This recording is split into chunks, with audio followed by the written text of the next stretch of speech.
Como habíamos anunciado, el general Soto Jiménez está con nosotros esta mañana en Despierta RD y con él conversaremos de diversos temas de la vida nacional, miembro de la Dirección Central de la Fuerza del Pueblo. Bienvenido sea usted. Bueno, Bienvenido, general. Respetuosamente. más que una formalidad, Sí. decirle a ustedes que me siento muy contento con la invitación, pero además decirle que no es nuevo. Pues yo estoy acostumbrado Claro. a despertar con Sí, ustedes. despertamos hoy. Como debe ser. Mire, general, tenemos un nuevo ministro de Defensa. Dicen los rumores que ya los que estaban ahí, los de menor rango, estaban pidiendo una renovación del Ministerio de Defensa de gente más actualizada. Esto, cambio de ministro, puede cambiar dentro del Ministerio de Defensa algunas ideas nuevas, estrategias nuevas en beneficio de los soldados. Bueno, antes de eso, quiero decirte, ya mostré mi satisfacción de encontrarme aquí. Sí. Agradecí, pero además de decirle lo que yo siempre digo y he dicho aquí, darle un saludo muy dominicanista a toda la audiencia, muy pueblista y muy leonelista también. Con respecto a eso, y esto es una ventaja de ser un habitual en este programa, Sí. decirte que yo también he dicho aquí mismo, con respecto a las Fuerzas Armadas, naturalmente por mi pasado militar. Sí, claro. Fíjate que los militares no trazan la política, son un instrumento de ella. Bueno, pero también debo decirte que uno de los nuevos roles, más allá de los constitucionales, en cuanto a las Fuerzas Armadas y la Policía Nacional, es servir de instrumento a la gobernabilidad democrática. Con eso hay que tener mucho cuidado porque se puede malinterpretar. Entonces, también te he dicho que yo no toco las Fuerzas Armadas porque es mi referente, ni con el pétalo de una rosa. Pero sí, ante tu pregunta, no puedo evadirla de ninguna manera. Yo pienso que los cambios militares, que lo que hacen es que garantizan la alternabilidad de los mandos, lo que hace es que garantiza la continuidad de las Fuerzas Armadas en sus sagrados roles que tienen. Y entonces decirte, por ejemplo, que también lo he dicho en este programa, que es casi imposible que yo no conozca, más que en los perfiles que conozca, a los oficiales que están y que estarán en los mandos, porque de una u otra forma, por mi antigüedad, no solamente lo conozco, sino que pasaron por mis manos, ya sea como maestro, como profesor en las escuelas militares o también en el ejercicio de mando de tropa y en el proceso de capacitación también. Entonces, decirte que debió ser una respuesta corta, pero te la estoy haciendo larga. Usted deja fruto siempre que habla. Decirle, Y se aprende. Decirle que ante esa expectativa de los cambios militares, ya no es una expectativa, una realidad. En realidad. Yo pienso que, te diré que lo que he dicho con respecto al ministro saliente, yo pienso que tiene la alegoría de que cumplió con su deber. Se le pueden atribuir, yo lo conozco bien, se le pueden atribuir logros institucionales, me estoy refiriendo a las Fuerzas Armadas. Por ejemplo, yo pienso que su principal logro fue el mantenimiento del efectivo. El efectivo tiene que ver con el personal de las Fuerzas Armadas, por todas esas auditorías que vivía haciendo, y ese es un logro permanente. También se le puede atribuir el logro del reequipamiento de las Fuerzas Armadas, sin entrar en la pertinencia o no de la misma, sino las Fuerzas Armadas en su papel. Llegaron aviones nuevos, llegaron vehículos. Eso es otra cosa, pero está dentro de eso. Pero había otros detalles importantes. Pero lo más importante que yo veo es que él inició como ministro, él inició el proceso de priorización de la frontera, para las Fuerzas Armadas. Eso antes estaba muy difuso, o llegó a ser difuso, pero se le dio prioridad. Bueno, y no es un secreto para nadie porque vimos los anuncios reiterados de lo que se estaba haciendo en la frontera en cuanto al personal, etcétera. ¿Y fue funcional en la práctica? ¿Ofreció resultados que se esperaban? No, a eso voy, porque te estoy analizando el cambio de ministro. Sí, claro. Yo pienso que duró 4 años en el cargo como tal, y yo creo que no dio grandes problemas. Estoy hablando de la óptica del presidente de la República. Okay. Él no ofreció grandes problemas. Los presidentes siempre sustituyen a los jefes militares cuando dan algún tipo de problema. Naturalmente cónsono con su política. Ahora bien, el otro cambio importante, o sea, su relevo, también marca la misma. Yo creo que se ha premiado en él,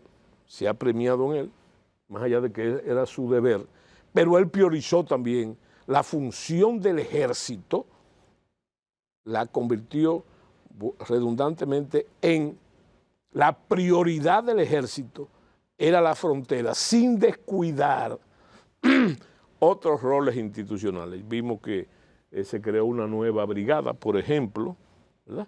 Y entonces se inclinó por esas mismas razones hacia el trabajo táctico. O sea que yo pienso que ambos deben tener la satisfacción del deber cumplido, uno que se va, correcto, uno que entra, y así se puede decir de los demás jefes militares, de los nuevos jefes militares, porque eso trae, recuerden... Ahí viene la remoción de los viceministros y de los jefes de cada una de las instituciones. Y además que institucionalmente también los nuevos jefes constituyen... Hacen su barrido también. No, su barrido no lo mire así, sino que nombran sus cuadros medios, claro, los mandos medios de las Fuerzas Armadas, y eso también es natural. Pero ahora vuelvo ¿Cómo se traduce todo ese trabajo que usted ha señalado para que la población pueda sentir? Eso repercutirá en la es muy seguridad importante lo que tú exterior. estás preguntando, porque nosotros creemos, tanto en la seguridad nacional como en la defensa nacional, que eso es un regalo que hacen los presidentes. No, eso lo paga el contribuyente. Oh, claro. A mí, por ejemplo, 30 y pico de años me estuvieron pagando los contribuyentes para que cumpliera con mi deber. Eso no es un regalo. Ni siquiera se puede exhibir como un logro en el campo político, reiterándote, ¿verdad?, que lo que se acusa, fíjate cuál es la situación, lo que se acusa como a veces un logro y a veces como errores de las Fuerzas Armadas, no son de las Fuerzas Armadas, porque la Constitución dice que las Fuerzas Armadas son fundamentalmente obedientes y en ningún caso, oigan bien, en ningún caso pueden deliberar. ¿Qué vamos a hacer con haitianos que cruzan? No. ¿Se podrá generar un cerco lo suficientemente fuerte para que República Dominicana no tenga esa carga que repercute ya en la migración en muchos otros aspectos sanitarios y económicos del país a partir de la capacidad que tenga la defensa? Bueno, yo estoy seguro que sobre todo el nuevo ministro va a cumplir con su deber. Ahora, con sus limitaciones, vuelvo y te digo, porque los militares no trazan la política. ¿Y quién es que la traza en este caso? El presidente de la República. ¿El presidente quiere que se metan todos esos haitianos en República Dominicana? No, ya tú estás cogiendo el asunto. Yo pienso que sí, que hay un doble discurso. Ok. Yo creo que hay un doble discurso, como hay un doble discurso en muchísimas cosas, ¿verdad? Pero yo pienso que los militares se limitan a cumplir con lo que se les dice. Y recuerden que yo con eso. Yo tengo conocimiento de causa y experiencia. Sí. Entonces yo le digo que la mayoría de lo que la población entiende como fallo de las Fuerzas Armadas, ¿verdad? Ya yo te dije de los logros, como fallo de las Fuerzas Armadas, tienen que caer inevitablemente en el presidente de la República, que es la autoridad suprema. Y quiero hacer hincapié con esto. Fíjate que en la Constitución se dice que el presidente de la República es el responsable de todo lo que se haga y se deje de hacer en las Fuerzas Armadas. ¿Me explico? Comandante en jefe de las Fuerzas Armadas. Pero tu pregunta me lleva entonces a enfocarte cosas trascendentales. Por ejemplo. Más allá de lo que hemos agotado. Claro. Bueno, yo pienso que hay que hablar del discurso presidencial. ¿Qué le pareció? ¿Qué le pareció? Porque el Teatro ¿Se Nacional. satisfizo usted? ¿Usted no estuvo invitado? No, pero óyeme, no tenía que estar invitado, ¿verdad? Pero había mucha gente que estaba Usted es una personalidad. Bueno, pero también que, óyeme, no voy yo a se poner... entiende, miembro de la oposición, ¿sabe? No, Además, usted veía bien ahí en la blanca. Además que no estaba, ni está en el marco de mi interés, porque yo le voy a decir una cosa, como decía Pablo Neruda en uno de sus poemas, la poesía me la dicta el partido, ¿verdad? Y entonces eso implica disciplina partidaria también. Ya. Yo lo que te decía era que es interesante, quizás necesitábamos aquí a alguien de la farándula para analizar Sí, el Harry discurso. Ramírez, ¿dónde está Sí. la Harry durmiendo? Sí, bueno, por una simple razón, digo, sin menoscabo de la labor que realiza No. en el Harry entretenimiento. es uno de los mayores cronistas de Sí, esas figuras, espectáculos de credibilidad. esa figura, yo lo que te digo a ti es que mira, lo primero que yo quiero observar es que yo no entendía el porqué de cambiar la sede, Sí. ¿verdad?, de la Asamblea Nacional para juramentar al presidente al Teatro Nacional. No lo entendía hasta que oí el discurso. Ajá, dígame qué usted vio ahí. ¿Qué escuchó? No. ¿Qué le hizo pensar eso? Sí. Precisamente que fue un espectáculo. ¿Y qué se hace en el Teatro Nacional? Te digo yo, ¿qué se hace en el Teatro Nacional? En el Teatro Obras de Nacional teatro, se presentan, espectáculos. bueno, precisamente, ¿verdad? Y entonces eso tenía esa connotación. Además de que se estaba violando, por lo que yo no entendía, una vieja tradición, porque las tomas de posesión de los nuevos mandatarios, en este caso no era nuevo, sino reelecto, siempre yo la entiendo como una revalidación del pacto. ¿De qué pacto? Del pacto de la democracia, ¿verdad?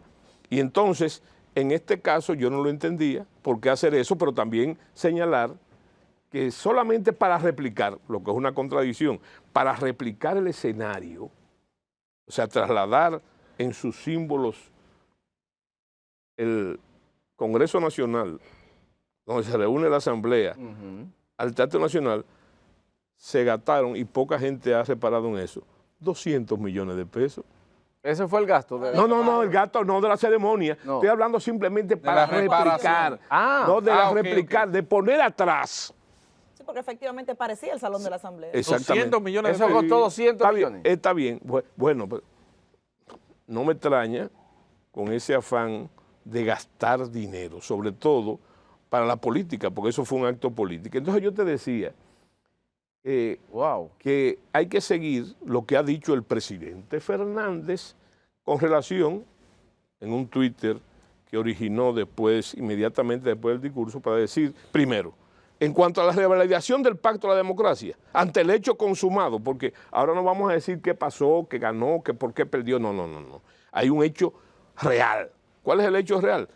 Que el presidente tuvo éxito en su reelección, eso es lo primero, y lo segundo que hay que reparar es que la fuerza del pueblo, producto de esas elecciones, se convirtió en la segunda fuerza de política del país, que antes estaba como en duda, en todos los órdenes, y en la primera, que también había dudas sobre eso, y se jugó con eso. ¿Están contentos con eso? No es que estamos contentos. No. ¿Está cobrando Luis? No se trata de estar contento o no estar contento. Eso implica una responsabilidad, porque es la fuerza principal de la oposición de acuerdo al producto de las elecciones. Ahora bien, es una responsabilidad. Le preguntaba si esa responsabilidad, por ejemplo, en un contexto ahora de reforma constitucional, usted la entiende como que se limita, a pesar de no tener los votos suficientes, a opinar sin esperar ninguna transformación, o si ustedes van a tener un rol más activo en ese sentido. No. Lo que hay que hacer... ¿Y cuál es la visión también? Lo que hay que hacer, y es lo que se está haciendo precisamente ahora, es acompañar a la población, no solamente a la gente que es adicta a la fuerza del pueblo, sino a toda la población, en el sinnúmero de dificultades. Si ustedes hablaban del deporte, y hay que hablar de otras muchas cosas. De la energía eléctrica. De la energía eléctrica, del alto costo de la vida, de la subida de la canasta familiar, pero también de otras muchas cosas, ¿verdad? por ejemplo, la energía eléctrica, Sí. que se han reanudado los apagones, etcétera. Son muchas cosas. Pero el oficialismo dice que la oposición se opone a todo y ya. No, sin analizar no, qué no, puede no, ser. no, no, no, no, no. Yo creo que el gobierno necesita de oposición. Y hay oposición. Necesita oposición. Y Hay. bueno, esta es una muestra. Mira, a las 11 de la mañana, por ejemplo, el presidente va a hacer un análisis de la manipulación de los datos, Se que no es nuevo. manipularon datos ahí. Claro. Pero no es la primera vez que pasa que un presidente... No, pero espérate, toma posesión y manipula alguna colócalo precisamente en el momento que estamos. Yo pienso, por ejemplo, que era para donde iba, aparte de que es interesante el intercambio que hemos tenido, Sí, sí. yo creo que es muy importante darse cuenta de lo que yo le decía, del espectáculo, Sí. y de por qué comprendí que sí, que quisiera ser Cuidado al a despecho de la tradición y del mandato constitucional en el Teatro Nacional, porque fue un espectáculo. Yo siempre recuerdo un viejo dilema que hay del fondo, la lucha que hay de la forma y el fondo. Y el fondo. Pero tenemos que tener en cuenta, ¿verdad?, como personas racionales, que la forma es la única parte del fondo que nos conta. Con el fondo podemos especular, decir y no decir cosas, ¿verdad? Y entonces, ¿qué tenemos ahora? Primero, Sí. que es un detalle importante. Fíjate, el mismo presidente de la República en su mensaje había matado con anterioridad las expectativas del discurso. Porque tenemos que tener memoria. Sí. Lo primero fue que lanzó de inmediato la reforma constitucional. Sí. ¿Verdad? Segundo, metió el asunto aquel, todos los detalles que él trató como expectativa, él lo mató él mismo porque ya lo había dicho anteriormente en su pieza, lo que dijo en su pieza. ¿Usted siente que no se planteó ahí nada nuevo? No, pero al contrario, es un matiz interesante que desmiente el cambio, comenzando por la reforma constitucional, porque si todo está bien, ¿para qué cambiar? Debe haber algún ingrediente de vanidad, ¿verdad? Pero hay otra cosa más importante. Con el discurso, el presidente mató la famosa tregua esa que se le da a los presidentes Claro, entrantes de los 3 meses, 100 días. de los 100 días, la mató él mismo, porque a mí el discurso me pareció también, y quiero que se me entienda, la reanudación, la continuidad de la campaña. Y tú me dirás, bueno, pero él ha dicho que le va a poner un seguro a la reelección. General. Cosa, señores, que no es nueva. General, nos vamos ya, casi nos queda un minuto. Sí. El saludo de él a Omar Fernández, que se detuvo un rato ahí, ¿usted cómo lo interpreta? Yo pienso que es interpreta eso. No. Dentro del espectáculo. Sí, porque usted estamos hablando de forma y de Dentro fondo. del espectáculo. Dígame la forma de ahí y el fondo. No, precisamente. De esa lectura. La forma. Y la forma denuncia Ajá. todo el espectáculo. Por eso te digo que entendí el discurso, por qué se hizo en el teatro, porque es un espectáculo. Sí. Yo no sé si ustedes notaron, finalmente. Pero del saludo con Omar. Que yo, No, pero el saludo con Omar, el mira. fondo y Bueno, pero que... fondo y forma. Eso, bueno, es que yo pienso... Hay una forma. Es que yo O sea, él pienso... quiere escuchar a la oposición. Hay un fondo para el No, 28, eso es parte del espectáculo, ¿Cómo es el porque lo que asunto? quería decirle a ustedes Ajá. que todo el discurso y sobre todo la reforma constitucional que hoy se depositó en el Congreso, se había depositado, no es más que un placebo. Un placebo, ¿verdad? ¿Qué es un placebo? Un divertimento. podría Un entender. divertimento, muy bien usada la palabra, un divertimento para atenuar lo otro. Y lo otro es grave, lo otro es la reforma constitucional. Es una especie de cógete caramelo ahí y que nosotros, haciendo el otro por allá. y nosotros mismos estamos discutiendo la reforma mientras se trata de amortizar, ¿verdad?, el caso de la reforma constitucional que va a crear grandes problemas, la continuidad de grandes problemas, porque no hay cambio. ¿Hay cambio en la canasta familiar? No, lo que hay continuidad, por ejemplo, de los préstamos, de los empréstitos, ¿verdad? Yo creo que hubo ausencia también, hay que decirle. Bueno. El presidente debió explicar, no me analizó la foto. por ejemplo, debió explicar la ausencia de que no se habló de lo que ustedes dijeron ahorita, del flujo migratorio. Él debió explicar eso, pero también debió explicar, oigan bien. ¿Y la corrupción tampoco? También, no, debió explicar otra cosa. Debió explicar dentro de ese mismo problema.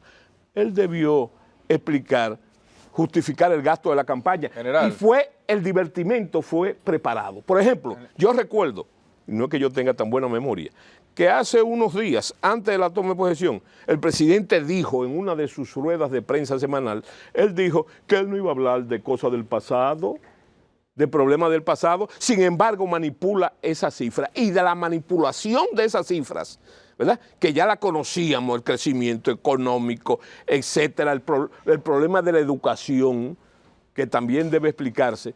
Señores, el presidente Leonel Fernández va a hablar a las 11 de la mañana de esas distorsiones. Muchísimas gracias, general. Gracias a ustedes. Me debe lo de la foto. General Soto Jiménez, sí, para otra entrevista. ¿Qué foto? General Soto Jiménez. Nos vemos mañana, si Dios lo permite, cuando el reloj marque las 6 de la mañana, por Telecentro, Canal 13.